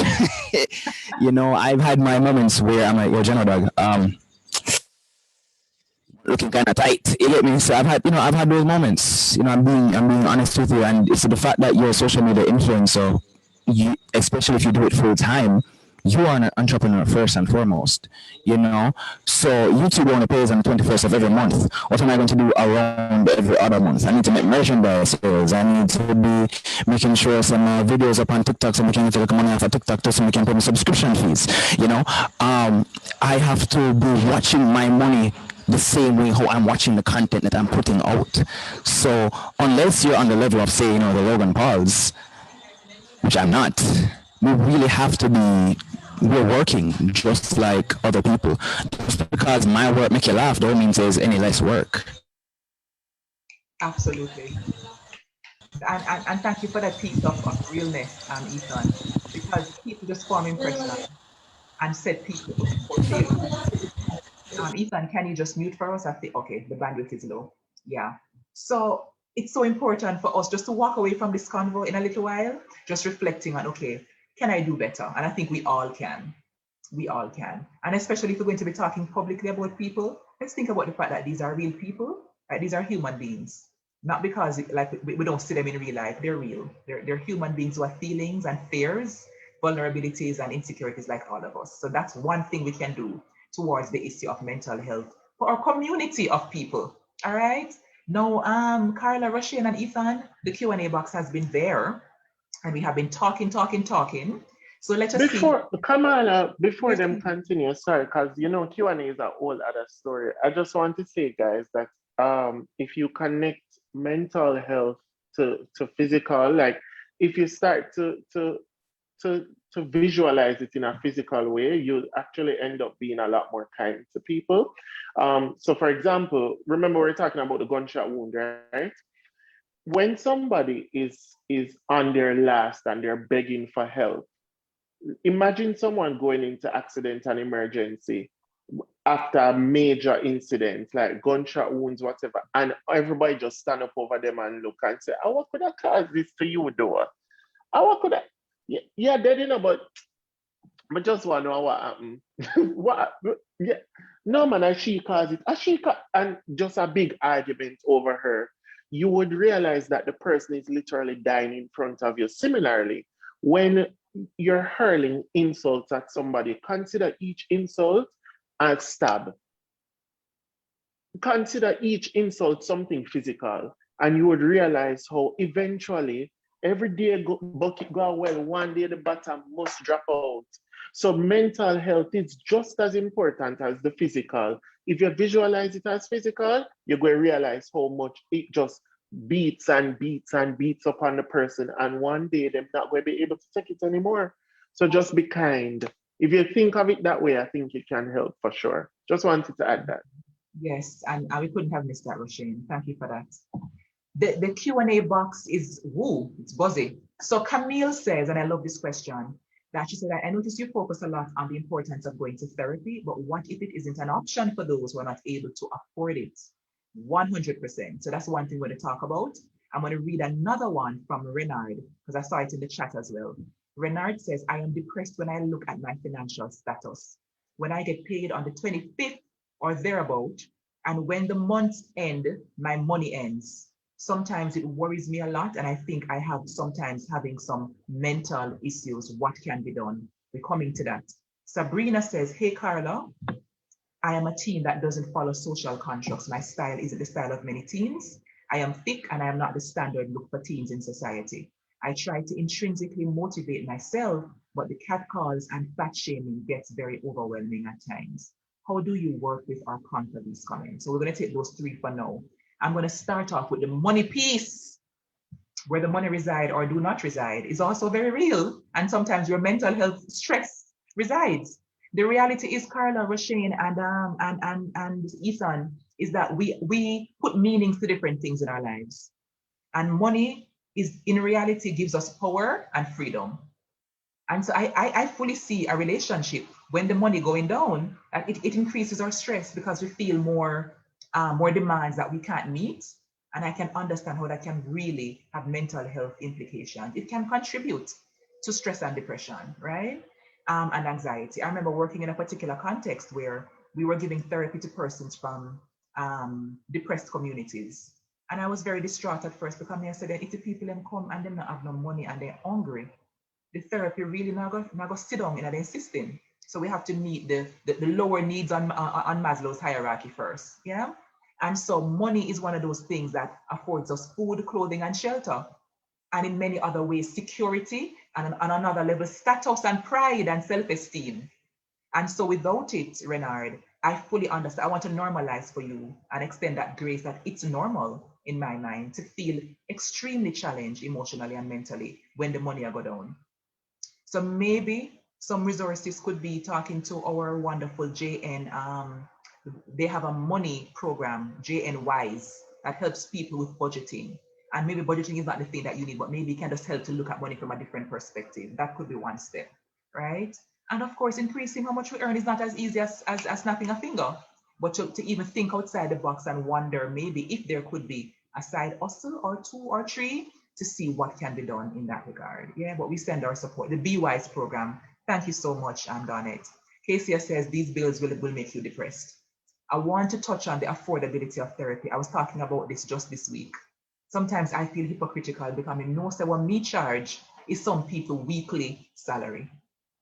And they can't spend all of it because then what's going to happen to the JPS and the NWC and the food and so on. Thankfully, we have a JN and hashtag JN Cares. JN has a program in which members of JN members can get access to mental health support, right? Through their external partners who has trained counselors and therapists there.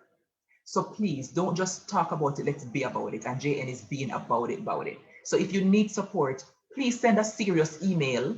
You have data because you're on live class and you have Wi-Fi. Send a serious email to JN and find out how you can get help for yourself or a loved one. There are those programs. It's real, they exist, right? And we want to invite any other programs who are represented here, any other companies, to actually do some sponsorship of some programs to help people who cannot, because we all need it. And come back to life class. That's also therapeutic, right? So that's that. Carla, let's talk about the body shaming now and that type of discrimination. Oh my gosh. So first of all, to the person who typed it, I don't remember the name. Sabrina. I'm sorry that you have to be living with that, because even though it might be a part of your day-to-day, it's actually not easy. Having that type of attention directed at your body is not easy. And I realize that you're young. I've been big since I was young. And it's hard because on the one hand, people treat you as though you're very mature from you're young. There's a way that people don't feel like they need to protect you because your body is large. So they're like, oh, you can go, they got to fit out by yourself. But also just walking down the road, it's almost like you can never just have a silent trip where you just go do what you want to and come back. You have to be just wading through people's feelings about your body. And they settle in. They settle in and they get worse. Like it weighs down on you. One of the things that I have had to very deliberately do is create spaces where I can see fat people not being judged for being fat, right? I went back and forth with this in my mind because I said, oh, but you know, if I'm fat, then I might be unhealthy and I don't want to celebrate ill health by celebrating fatness. Take it out of your mind, baby. Your body is your body, right? That's where you live. And you better find a way to like your home. And so I have deliberately, to counter some of that stuff I have to deal with on the streets, on this same social media, I deliberately follow people who are large-bodied, people who look like me. They're beautiful, they're confident, they're comfortable. So I can just have a space of rest where I can see somebody who looks like me existing in a space that feels good. The other thing that I have to do is I have to deliberately talk to myself. I don't just let myself walk down the streets and act like everything is okay. It not feel nice. I'm not gonna admit to myself that it not feel nice right there in the moment. This person say, hey, nice girl. I you know say nothing to him. Hey, you say, oh, you're fat and so what? Okay. So first of all, I'm gonna answer that person. So that's one method. I'm not saying you have to use that one. I use it every now and again. Answer them. It feels safe. And then address the fact that even though I've been sassy to this person, I'm gonna answer them, it cut something, and I'm now hurting. What do I need to say to myself? All right, baby girl, this hurts, and I'm sorry he said that. But you know that's not the truth, right? What he said is not the truth, because you are beautiful, and your body is clean, and you are a good person, and all of the other things. Like I just move into affirmation mode with myself, because those things get stuck. And in order for those things to affect me less, I had to go and unsettle a lot of biases I had against fat bodies. I had a lot of biases. I had grown up with a lot of fat phobia. People just telling me how fat people dirty and them smell and them just go get sick and them go dead and all of these other things that I had just learned that fat was bad.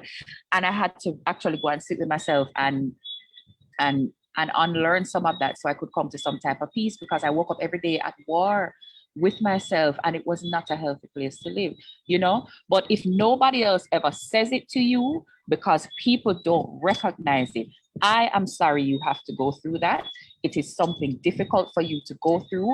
You deserve better, and I'm sorry that we don't have better to offer to you. I love it. And you know, Carla, if I could add something else to that, like a textured element, it's that to whatever extent we can, we have to start or continue internal dialogues about what a body is.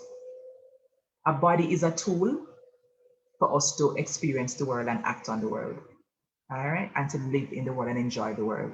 A body is not an object to dash out and to use to get validation. And so, despite your body size, it's something I think we all need to reflect on more intentionally, that if me more muscular than anybody else, based on what society says muscular woman body must look like, my body is a tool. I'm using my body to interact with. My body serves me well, doing what it's supposed to do. And a part of that came for me going through a life-threatening illness where surgery was a part of it. And I had to be like, whoa, okay. I was over here saying, ooh, I wish my body was different. And then them cut me and I said, you know, suppose me just love the body, the original body from the designer before there was a cut. I would have enjoyed it much more, but I was so busy cutting it with my words that when that happened, I was like, ooh, that was a huge lesson that I want to share with you all. If we can pause and say, what is a body? My body is my gift, right? It's a gift to me to use for me to interact with the world, to fulfill my purpose in the earth. So if it is that we are disabled, as the term goes, right? That we are missing a limb, that we don't have sight, etc. We have to reframe what our bodies are. We can still have purpose and we still have value. I am valuable, period, with a T. I'm just valuable, period.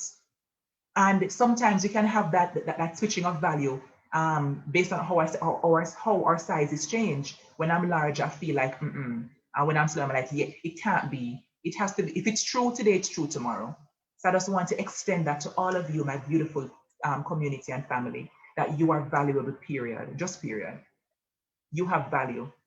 Just can because. add one something. Yes, yes, please. I love that because Kamala, if we never have this body, we wouldn't dare. Regardless of whether the body fat or it dark skin or it's any whatever, if we didn't have it, we wouldn't be here. And because of the things that have happened to me and how early they happened to me, I didn't enjoy my life for most of my life. And when I came to the point where I recognized that it was possible for me to have a morsel of joy in this life, my relationship with my body changed because I thought to myself, if I lose this, I'm not here. Exactly. I can't have any experiences. Right? So right now, I can't huff and puff, go up Blue Mountain Peak. I might have huff and puff, but I go reach. If this thing down there, I can't go up no peak, baby, Aliwell now go see me. Right? And I think it's important that some of us realize, listen, you can enjoy your life. You can enjoy it. Maybe for years you haven't felt it. Maybe from you were a child, you haven't experienced it. But I'm on the other side and I'm telling you that there's pleasure and joy out there that you can have access. And this is the thing that's going to take you to it. So please treat it as sacred because it is. Tambourine, I'm here for it every week. We're coming back next week again and next week and next week and next week because this is JN Life Class and this is what we do. I love it. We're going to launch our post-class poll so we can know how class go for you, what you think, how you felt. Did you learn what you came to learn? Did you get the food that you were hungry for at the beginning? So please go ahead and answer. As many of you as can do so, please tell us what you think, what you feel, what you felt, what you learned. And as we're preparing for our 8:30 situation, I want to just ask Rushane to just give us the final word for the night. What you want us to walk away from this session remembering, either a recap or something fresh, quick and short. Be kind to yourself and be kind to others. We're so hard on ourselves. We are so hard on our damn selves. We look and we're just like, maybe if I was a little bit of this, or maybe if I was less of this, or maybe if I was more of this, then I could. But you are fearfully and wonderfully made, and you were made by a creator that crafted you in a way that intentionally and in a unique way, and you are okay as you are. There are things that have to be fixed. There are things that can be fixed. There are things that you can work on. But as you are enough. You don't need to add on more to yourself to be loved.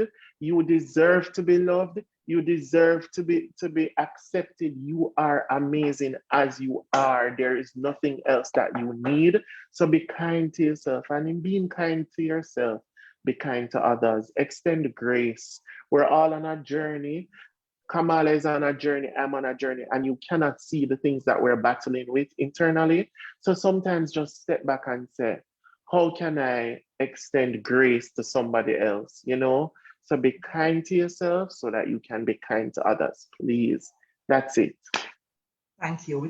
Rushane, you're on point. You're on point. You're on point. Come through now, social media team, please, JN team, with the poll, and then we're going to wrap it up and tell you when we're coming back for the next class. All right, 84%, well, 98% of you said your mood has either improved straight up yes or sort of, and we are grateful. And if it hasn't, it's okay as well, right? The next one, the panelists' stories helped me to realize how to respond more kindly to the struggles of others. 100% of you say yes, yes or sort of. There was no, and for that we are grateful. I am more open to seeking help when I need it. 98% of you either said yes or sort of. That one makes me feel very accomplished and deeply grateful. Panelists, please receive also the accomplished feeling, right? I feel more equipped to support a loved one with mental ill health. 98% of you again said either yes or sort of, and we are so grateful to see this. And lastly, I received what I expected from this class. 97% of you either said totally or mostly. 2 dege people said not at all right? Kamala, Yeah. and I don't want to cut your time, but you see, even that with 2 people saying that they did not feel that way, sometimes as humans, we're gone now, you know. Carla gone to bed tonight, me gone to bed tonight, and say, but what did I say that those two people did not receive? No, be kind to 97%. yourself. Be kind, okay? That's and you know, Rushane, it happens to me as well, where we zone in on the minors. We leave 97% on the table and start to zoom in on why did they not? And outcomes, what did I do wrong? Take it, take the win, take the win, take the win. Let's learn how to take the wins, all right? Information for us, we return to live class on August 11th because next week is very festive, all right? And we're talking about something that was mentioned tonight. We're going to go in greater detail on August 11th. We're talking about dating done right. I cannot wait. I literally am going to be having some difficulty keeping myself together until August 11th. Wednesday, August 11th, 6:30 p.m. right here, the JN Circle Thrive Together live class comes back. And we are bringing some of your favorites as return guests and some new people to join us. You're going to be having Stefan Campbell, Norman Phillips from week one, Shellan is coming through, and Philippa is coming through as well, right? Ethan is right in time. I know he had some technical challenges this evening, right in time to help us with one final goodbye. I'm going to give it to you, Ethan, to just give some love and maybe your one takeaway that you want people to remember from this week's session. Ophelia said, "Me love this bad. Gonna broadcast it. Please and thank you." Come through, Ethan. One final takeaway. Yes, but you want us to remember. Don't feel like therapy is a foreign thing. Don't feel like therapy is a uptown thing. Yes, not an uptown thing. Absolutely. I think Ethan is frozen. We pray for this internet connection tonight, Father God, that next week the other week it don't come up as a problem. So Ethan, you're frozen. I know many people are critical of wanting to go to therapy when people. Go ahead now. Yeah, go ahead now. Oh, sorry. Okay, yes. So what I was saying is, don't feel as if therapy is something that's not for you. At least try it.